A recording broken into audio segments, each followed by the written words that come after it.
Communiqué numéro 25.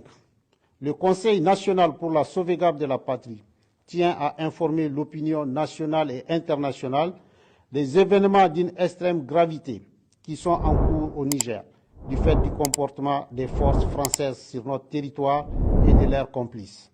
En effet, ce jour 9 août 2023, aux environs de 6h30 du matin, la position de la garde nationale du Niger de Bourkou-Bourkou, 30 km du site aurifère de Samira, a fait l'objet d'une attaque.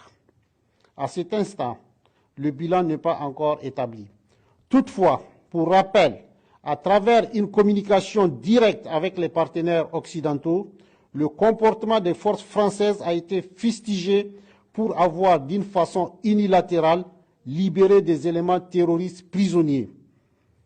Ces derniers ont été regroupés dans une vallée du village de Fitili, 28 km nord-ouest de Yatakala, où une réunion de planification s'est tenue dans l'objectif d'attaquer des positions militaires dans la zone des 3 frontières. Ces chefs d'éléments terroristes libérés, au nombre de 16, ont été appréhendés dans 3 opérations, dont 2 en territoire nigérien.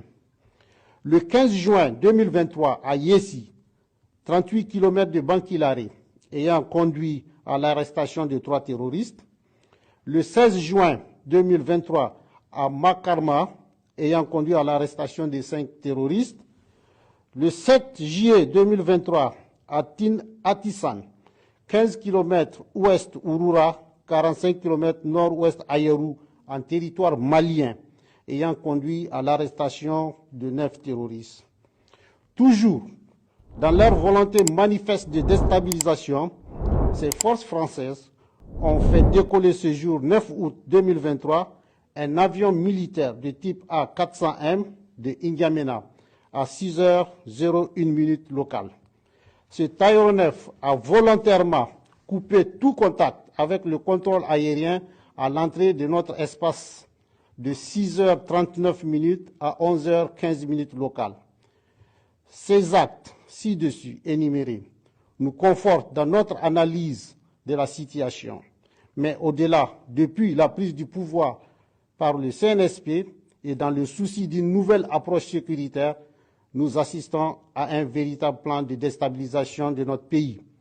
Ces désordres sécuritaires planifiés par ces forces françaises, comme ce fut le cas au Mali et au Burkina Faso, a pour but de discréditer le CNSP et créer une rupture avec le peuple qui le soutient dans son action, de créer un sentiment d'insécurité généralisée en tout état de cause. Le CNSP et les forces de défense et de sécurité rassurent le peuple nigérien quant à leur détermination à assurer la sécurité des personnes et des biens et défendre l'intégrité du territoire.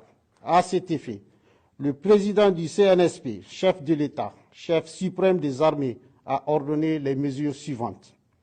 Au FDS, relever leur niveau d'alerte sur l'ensemble du territoire national. Au peuple de rester mobilisé et vigilant. Aux autorités compétentes de saisir les juridictions et instances internationales de la question.